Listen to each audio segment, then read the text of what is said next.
Olá pessoal, tudo bem com vocês? Vamos já conversar sobre as leituras deste próximo domingo? Então, nesse próximo domingo, 7 de setembro, olha, o feriado caiu no domingo, gente, né?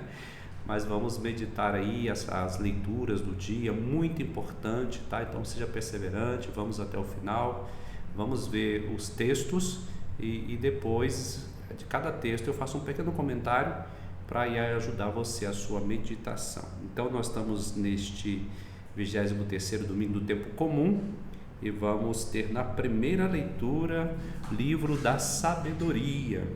Então peço aí que você acompanhar comigo e vamos refletir, primeiro ouvir e deixar que essa palavra chegue até o nosso coração. Sabedoria, capítulo 9, versículo 13 ao 18. Vai dizer o texto: Qual é o homem que pode conhecer os desígnios de Deus? Ou quem pode imaginar o desígnio do Senhor? Na verdade, os pensamentos dos mortais são tímidos e nossas reflexões incertas, porque o corpo corruptível torna pesada a alma e a tenda de argila oprime a mente que pensa. Mal podemos conhecer o que há na terra e com muito custo compreendemos o que está ao alcance de nossas mãos. Quem, portanto, investigará o que há nos céus? Acaso alguém teria conhecido teu desígnio, sem que lhe desse sabedoria e do alto lhe enviasses teu Santo Espírito? Só assim se tornaram retos os caminhos dos que estão na terra, e os homens aprenderam o que te agrada, e pela sabedoria foram salvos. Palavra do Senhor, graças a Deus. Muito bem, a primeira coisa, a fonte de sabedoria é a própria ação de Deus, é o próprio Espírito do Senhor. Vamos lembrar de outro texto, né? Desde a criação inicial do mundo, a sabedoria já estava presente, foi pela sabedoria que foi criado todas as coisas, foi na sabedoria que foi criado todas as coisas, né? Essa sabedoria com letra maiúscula. Aqui nós também podemos identificar o próprio verbo de Deus, né? Dele, por ele, todas as coisas foram criadas, né? E tudo caminha para a realização. Então a sabedoria sempre anda, né, no movimento do próprio Deus, né, sendo ele mesmo a própria sabedoria. Muito bem, mas o que nos leva mais a refletir? Aqui que eu queria trazer é que toda a nossa reflexão, todo o nosso pensamento sobre as coisas criadas, sobre nós mesmos, sobre as coisas de Deus, são sempre provisórias. Isso não quer dizer que elas não são importantes, mas elas são sempre necessárias para um tempo, naquele tempo, né? Porque Deus vai iluminando o coração dos homens e das mulheres, sua cabeça, seus pensamentos, e vai dando condições de buscar respostas para este tempo. Aí é necessário ritos, linguagens, vivências, convivências, né? É o Espírito Santo que move todas as coisas. Nós temos um perigo de querer fixar e dizer como Deus age. Isso é uma estupidez nossa, né? É uma ignorância nossa, é uma falta de obediência, de saber ouvir, né? Aquilo que o Espírito nos inspira. Quando nós queremos fixar, querer marcar barreiras rígidas e fixas, o que acontece? Nós acabamos por petrificar a mensagem de Deus. Queremos como que colocar numa garrafa e fechar a rolha. Isso não é sabedoria, é o contrário da sabedoria, né? Porque a sabedoria, porque nós carregamos esse tesouro em vaso de barro, nós temos as nossas limitações, fraquezas, às vezes até mesmo de trás dos nossos discursos religiosos carregamos ideologias de todos os tipos, viu? De todos os tipos. Aí, para justificar a ideologia, eu uso a própria religião para manter-me naquela postura rígida que às vezes está longe de ser cristã, né? Então é necessário a gente entender que as nossas reflexões, elas são incertas. Por serem certas, não quer dizer que a gente não vai fazer, a gente faz, mas confiando mais em Deus do que em nós mesmos, né? Mas a certeza que é o Espírito Santo que nos guia, ok? Então vamos continuar. Segunda leitura do 13º domingo do tempo comum, Carta de São Paulo a Filemão. Vai dizer o texto, aí o capítulo 9, 10, 12 a 17. Caríssimo, eu, Paulo, velho como estou, e agora também prisioneiro de Cristo Jesus, peço-te um pedido em favor do meu filho, que fiz nascer para Cristo na prisão, Onésimo. Eu estou mandando de volta para ti. Ele é como se fosse o meu próprio coração. Gostaria de tê-lo comigo, a fim de que fosse teu, representante para cuidar de mim nesta prisão que eu devo ao Evangelho. Mas eu não quis fazer nada sem o teu parecer, para que a tua bondade não seja forçada, mas espontânea. Se ele te foi retirado por algum tempo, talvez seja porque o tenhas de volta para sempre, já não como escravo, mas muito mais do que isso, como um irmão querido, muitíssimo querido para mim, quanto mais ele o for para ti, tanto como pessoa humana, como irmão no Senhor. Assim, se estás em comunhão de fé comigo, recebe-o como se fosse a mim mesmo. Palavra do Senhor, graças a Deus. Muito bem, aqui Paulo dizendo o fim da sua caminhada ali já, né? Já com idade avançada para aquele tempo, né? Peço-lhe de favor. Então o que vai pedir? Olha, recebe este irmão, né? Para que cuide dele como o meu próprio coração. Tem um teólogo, eu não sei se eu falei aqui, agora não vou lembrar exatamente do teólogo em si, mas da sua explicação, que é interessante, eu já falei aqui no outro vídeo, se não me engano, que ele vai falar justamente desse amor apaixonado de Paulo pelas comunidades. Paulo, movido pelo Espírito do Senhor, na mesma dinâmica, na mesma sintonia da missão de Cristo, ele tem as comunidades como esposa, né? Ou seja, ele quer cuidar, né, dessas igrejas, como Cristo cuida da sua esposa, que é a igreja. Então ele quer cuidar também dessa mesma missão do Cristo.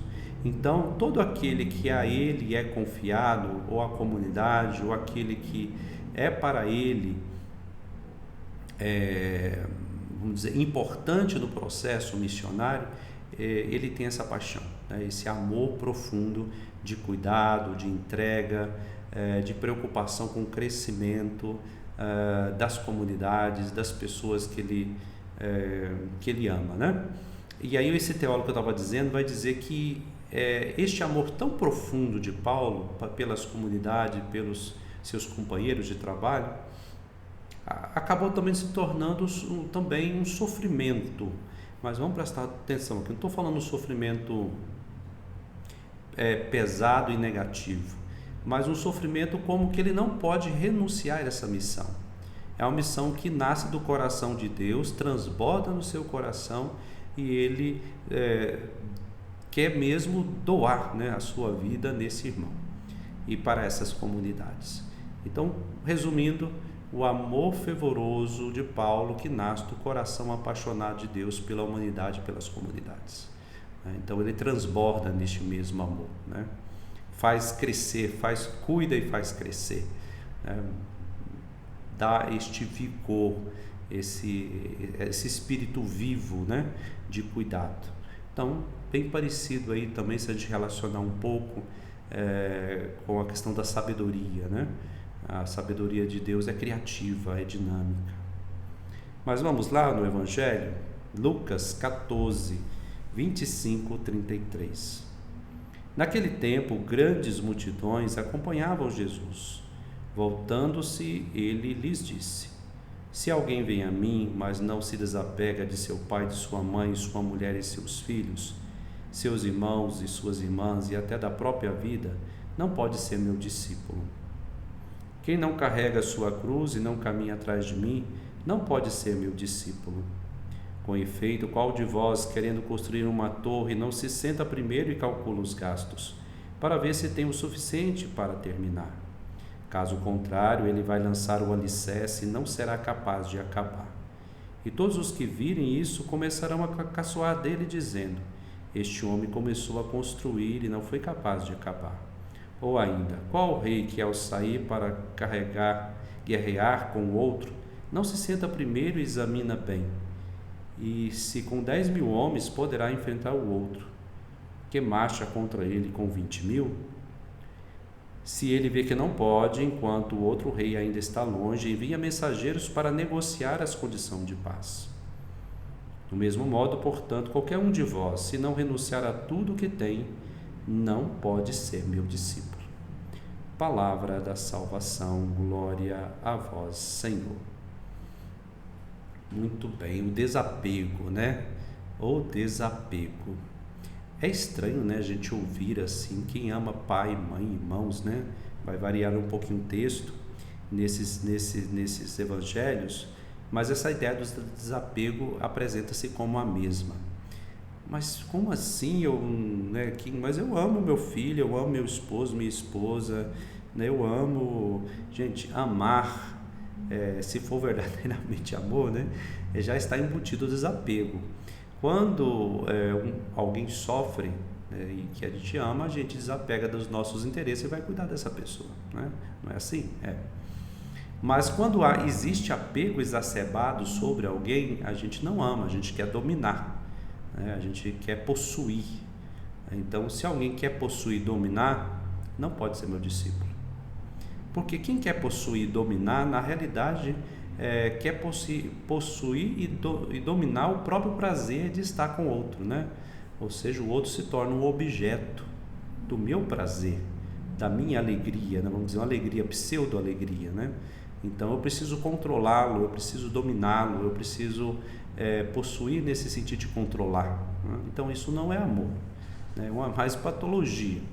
Então quem está apegado nessas coisas, seja irmãos, pais, desta forma, não tem espaço para Deus, né? Porque a pessoa está o tempo todo ocupada com o outro.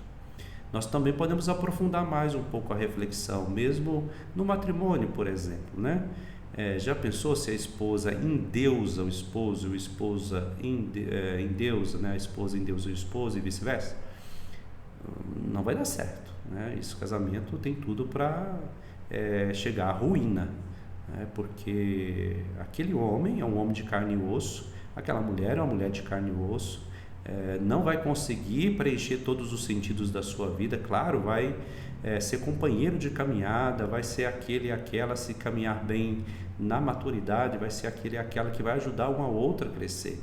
Porém, somente Deus pode preencher esse lugar. Então, se apega mais a pessoa, mesmo que seja amada, nesse sentido que estou dizendo, e esquece do próprio fundamento do amor, o matrimônio ele fica fragilizado e pode ter aí muitos conflitos, muitas divisões, né? E não tem jeito. Nós podemos também estender essa reflexão à ideia da constituição das comunidades, né? Se eu vejo a constituição das comunidades, das paróquias, simplesmente como esforço humano, como aglomeração de pessoas, tentar que todo mundo pense muito parecido, etc. Tal, e não confie em Deus, então eu estou tomando posse, eu estou me apegando, né? E deixando a fonte de lado de tudo isso que é o próprio agir de Deus no nosso meio. Então, é necessário a gente avaliar bem tudo isso, né? É necessário ter sabedoria para compreender que a ação de manter tudo isso, de dinamizar tudo isso, é o próprio Espírito do Senhor, o Espírito ressuscitado, o Espírito Santo, é a ação mesmo da Trindade Santa, né, no nosso meio. Então, por isso que nós abrimos a nossa vida, o nosso coração, a oração pessoal, a partilha, abrimos o nosso coração, a nossa mente na celebração eucarística, para escutar a palavra, receber o pão consagrado, para levar isso para o dia a dia, né, para as nossas missões. E daí fazer com que a sabedoria se torne realmente revelada pelos nossos comportamentos. Eu insisto falar sempre de novo pelos nossos comportamentos, principalmente quando nós deixamos esses momentos tão importantes para nós, comunidade cristã, que é a celebração da Eucaristia, que são os encontros, que são os grupos de orações, que são as reuniões pastorais. Tudo isso nós fazemos para que depois seja possível a realização no dia a dia de forma concreta. Não podemos achar que cumprimos a obrigação religiosa simplesmente por ir à celebração, por ir à missa. Completei a minha missão, né? Pronto, acabou, e aí eu volto para a vida comum e esqueço de relacionar aquilo que eu vi e recebi em comunhão. Então, meus irmãos, vamos assim caminhar. Espero que tenha ajudado vocês aí na reflexão. Tem vários outros pontos aí que você pode meditar, tem vários outros pontos que você pode aí abrir o Espírito e ele pode falar no seu coração, tá bom? Mas faça essa meditação, tá? A sua meditação, seja solteiro, casado, seja vivendo sozinho ou na família, medite, porque nesse estado de vida que a palavra vai ser falada no seu coração, na sua vida, tá bom? Abraço com Deus. Depois eu convido você a ver um vídeo aqui que eu fiz sobre o perigo da teologia da prosperidade, tá? Vou deixar aqui no card, aqui em cima e também embaixo. Paz e bem, fique com Deus e uma boa celebração deste domingo que vem. Abraço, 7 de setembro. Abraço.